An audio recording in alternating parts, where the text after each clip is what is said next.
ದೇವರ ಅತಿ ಪರಿಶುದ್ಧವಾದ ನಮಕ್ಕೆ ಮಹಿಮೆ ಆಗಲಿ. ಕ್ರಿಸ್ತನ ಮೂಲಕವಾಗಿ ದೇವರ ಲೋಕಕ್ಕೆ ಮತ್ತೊಂದು ಹೊಸ ಮುಂಜಾನೆಯನ್ನು ದಯಪಾಲಿಸಿದ್ದಾರೆ. ಹಾಗಾಗಿ ನಾವು ದೇವರಿಗೆ ಕೃತಜ್ಞ ಹೃದಯ ಉಳ್ಳವರಾಗಿರೋಣ. ಈ ದಿನದ ಧ್ಯಾನ ದೇವರ ವಾಕ್ಯಭಾಗ ಯೋಹಾನ ಸುವಾರ್ತೆ 8ನೇ ಅಧ್ಯಾಯ 12ನೇ ವಾಕ್ಯ.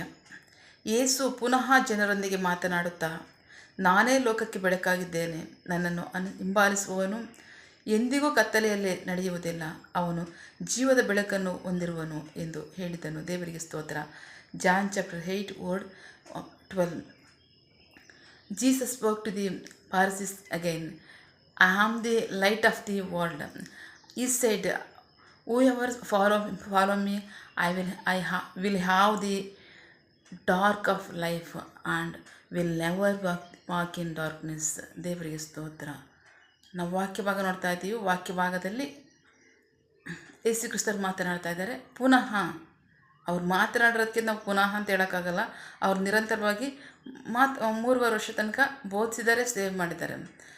ಸೊ ಹಾಗಾಗಿ ಅವ್ರು ಹೇಳ್ತಾ ಇದ್ದಾರೆ, ವಾಕ್ಯಭಾಗ ಹೇಳ್ತಾ, ಪುನಃ ಜನರೊಂದಿಗೆ ಮಾತನಾಡುತ್ತಾ, ನಾನೇ ಲೋಕಕ್ಕೆ ಬೆಳಕಾಗಿದ್ದೇನೆ. ದೇವರಿಗೆ ಸ್ತೋತ್ರ. ಹಾಗಾದರೆ ಏನಾಗಿತ್ತು? ಲೋಕ ಕತ್ತಲೆ ಆವರಿಸಿತ್ತು.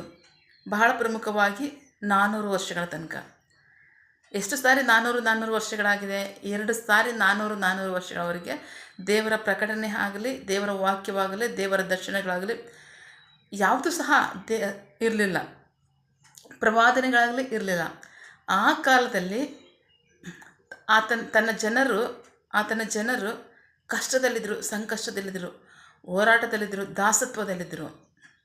ಭಕ್ತಿಹೀನತೆ ಹೆಚ್ಚಾಗಿತ್ತು. ಅದಕ್ಕಿಂತ ಹೆಚ್ಚಾಗಿ ಸಂಪ್ರದಾಯಗಳನ್ನ ಅನುಸರಿಸ್ಕೊಂಡಿದ್ರು ಜನ.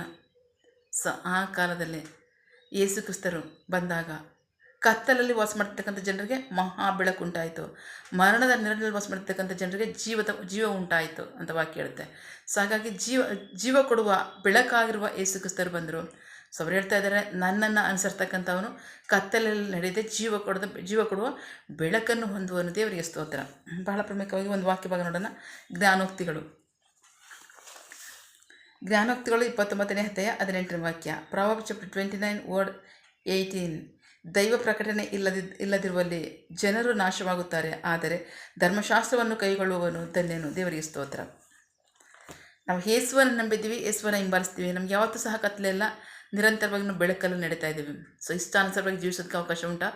ಇಲ್ಲ. ಧರ್ಮಶಾಸ್ತ್ರವನ್ನು ಅನುಸರಿಸಿ ನಡೀರಿ. ಆಗ ನೀವೇನಾಗ್ತೀರ ಅಂದರೆ, ನೀವೇ ಲೋಕಕ್ಕೆ ಬೆಳಕಾಗ್ತೀರಾ. ನೀವು ಹೋಗ್ತಕ್ಕಂಥ ಜಾಗದಲ್ಲಿ ಬೆಳಕಾಗುತ್ತೆ. ಇವತ್ತು ದೇವರನ್ನ ಹರಿದೇ ಇರ್ತಕ್ಕಂಥ ಎಷ್ಟೋ ದೇಶಗಳಲ್ಲಿ ಜನ ಜೀವಿಸ್ತಿದ್ದಾರೆ. ಬಟ್ ನೀವು ಹೋಗ್ತಕ್ಕಂಥ ಜಾಗದಲ್ಲಿ ನೀವು ಹೋದಾಗಲೇ ಅದು ಬೆಳಕಾಗುತ್ತೆ. ಯಾಕೆಂದರೆ ನೀವು ದೇವರ ಬೆಳಕಲ್ಲಿ ನಡೀತಾ ಇದ್ದೀರಾ. ಆ ಬೆಳಕನ್ನು ಪ್ರಕಟಪಡಿಸುವ ನೀವು ಹೊರಗಿರ್ತೀರ. ನೀವು ಹೋಗ್ತಕ್ಕಂಥ ಜಾಗದಲ್ಲಿ ಏನಾಗುತ್ತೆ ಅಂದರೆ ಬೆಳಕನ್ನು ಪ್ರಕಟ ಮಾಡುವಂತಾಗಿರುತ್ತೆ, ಬೆಳಕಾಗುತ್ತೆ. ಸೊ ಹಾಗಾಗಿ ನಾನು ಲೋಕಕ್ಕೆ ಬೆಳಕಾಗಿ ಬಂದಿದ್ದೇನೆ. ನನ್ನನ್ನು ಅನುಸರಿಸ್ತಕ್ಕಂಥ ನೀವು ಕತ್ತಲೆಯಲ್ಲಿ ನಡೆದು ಬೆಳಕಲ್ಲಿ ನಡೀತೀರಾ. ಅಷ್ಟು ಮಾತ್ರ ನೀವು ಹೋಗ್ತಕ್ಕಂಥ ಜಾಗದಲ್ಲಿ ಏನಾಗಿರುತ್ತೆ ಅಂದರೆ ಬೆಳಕಾಗುತ್ತೆ. ಸೊ ಆಮೇನ್. ಸೊ ಹಾಗಾಗಿ ದೇವರ ಬೆಳಕು ನಮ್ಮಲ್ಲಿ ಪ್ರಕಟ ಆಗಿದೆಯಾ? ಅದನ್ನು ಈ ಜಗತ್ತಿಗೆ ಜನಾಂಗಕ್ಕೆ ಪ್ರಕಟಪಡಿಸೋಣ. ದೇವರಿಗೆ ಮಹಿಮೆ ಆಗಲಿ, ನಮಗೆ ಆಶೀರ್ವಾದ ರಕ್ಷಣೆ ಉಂಟಾಗಲಿ. ಆಮೇನ್. ಪ್ರಾರ್ಥಿಸಿಕೊಳ್ಳೋಣ. ಸಕಲ ಸೃಷ್ಟಿಕರ್ತನೇ, ಸರ್ವಾಧಿಕಾರಿಯೇ, ಸಾರ್ವಭೌಮನೇ, ಉನ್ನತನೇ, ಮಹೋನ್ನತನೇ, ಮಹಾಪರಿಶುದ್ಧನೇ, ಪ್ರೀತಿ ಸ್ವರೂಪನೇ, ನೀತಿವಂತನೇ, ಅಧಿಪತಿಯೇ, ಸೇನಾಧೀಶ್ವರನೇ, ಇರುವಾತನೇ, ಸರ್ವವ್ಯಾಪಿಯೇ. ಎಸಪ್ಪ, ಇದನ್ನ ವಾಕ್ಯಗಳ ಮೂಲಕವಾಗಿ ನಮ್ಮ ಸಂಗಡ ಮಾತಾದಂತಹ ನಿಮ್ಮ ಪ್ರೀತಿಗಾಗಿ, ನಂಬಿಗಸ್ಗೆ ನಿಮಗೆ ಸ್ತೋತ್ರ. ನೀವು ಬೆಳಕಾಗಿದ್ದೀರಾ. ನಿಮ್ಮನ್ನು ಅನುಸರಿಸ್ತಕ್ಕಂಥ ನಾವು ಬೆಳಕಾಗಿದ್ದೀವಿ. ಅದು ನಮಗೆ ಕತ್ತಲೆ ಇಲ್ಲ. ಕತ್ತಲೆ ಸ್ವಲ್ಪ ಮಾತ್ರ ನಮ್ಮ ಜೀವಿತದಲ್ಲಿಲ್ಲ. ನಾವು ಸಂಪೂರ್ಣವಾಗಿ ಬೆಳಕಾಗಿದ್ದೀವಿ. ಆ ಬೆಳಕಲ್ಲಿ ನಡೆಯೋದಕ್ಕೆ, ನಿನ್ನ ಧರ್ಮಶಾಸ್ತ್ರವನ್ನು ಅನುಸರಿಸಿ ನಡೆಯೋದಕ್ಕೆ ನಾವು ಒಪ್ಪಿಸ್ಕೊಡ್ತೀವಿ. ನಿಮಗೆ ಮಹಿಮೆ ಆಗಲಿ, ನಮಗೆ ರಕ್ಷಣೆ ಆಶೀರ್ವಾದ ಉಂಟಾಗಲಿ. ನಾವು ಹೋಗೋ ಜಾಗದಲ್ಲೆಲ್ಲ ಅದು ಬೆಳಕಾಗಿ ಮಾರ್ಪಡಲಿ. ಆಮೇನ್. ಪ್ರಾರ್ಥನೆ ಕೇಳಿದ ಪ್ರೀತಿಗಾಗಿ ನಿಮಗೆ ಸ್ತೋತ್ರ. ಆಮೇನ್. ನಿನ್ನ ಜನರು ಕೈ ಮಾಡ್ತಕ್ಕಂಥ ಕೆಲಸವನ್ನು ಆಶೀರ್ವದಿಸು. ಅವರ ಅವಶ್ಯಕತೆಗಳನ್ನ, ಅಗತ್ಯಗಳನ್ನ ಪೂರೈಸು, ಕೊರತೆಗಳನ್ನ ನೀಗಿಸು. ಆಮೇನ್. ಯಾವ ಕಾರ್ಯದಲ್ಲಿ ಅವರು ನಿರೀಕ್ಷೆ ಉಳ್ಳವರಾಗಿದ್ದಾರೆ, ಆ ಕಾರ್ಯದಲ್ಲಿ ತಕ್ಕ ಸಮಯದಲ್ಲಿ ನಿಮ್ಮ ಚಿತ್ತಾನುಸಾರಗಳನ್ನು ಹೊಂದ್ಕೊಳ್ಳಿ. ಆಮೇನ್. ನೀವು ಹಾಗೆ ಮಾಡೋ ಪ್ರೀತಿಗಾಗಿ, ನಂಬಿಗಸ್ಗೆ ನಿಮಗೆ ಸ್ತೋತ್ರ. ನಮ್ಮ ಪ್ರಾರ್ಥನೆಯನ್ನು ಕೇಳಿದ್ದೀರಾ, ಅದರಂತೆ ನಡೆಸ್ತಿರೋದಕ್ಕಾಗಿ ಸ್ತೋತ್ರ. ನಮ್ಮ ಪ್ರಾರ್ಥನೆಯನ್ನು ನಮ್ಮ ರಕ್ಷಕನಾಂತ ಯೇಸು ಕ್ರಿಸ್ತರ ಅತಿ ಪರಿಶುದ್ಧವಾದ ನಾಮದಲ್ಲಿ ಪ್ರಾರ್ಥಿಸಿ ನಿಮ್ಮ ಪಾದಗಳು ಸಲ್ಲಿಸಿ ನಾವು ಬೇಡುವಂದಿದ್ದೇವೆ ನಮ್ಮ ಜೀವಗಳ ತಂದೆ. Amen. God bless you all. ದೇವರು ತಾನೇ ಇದರ ವಾಕ್ಯಗಳ ಮೂಲಕವಾಗಿ ನಮ್ಮ ಸಂಗಡ ಮಾತನಾಡಿದ್ದಾರೆ, ನಮ್ಮನ್ನು ಆಶೀರ್ವದಿಸಿದ್ದಾರೆ. ಆಮೇನ್. All the best.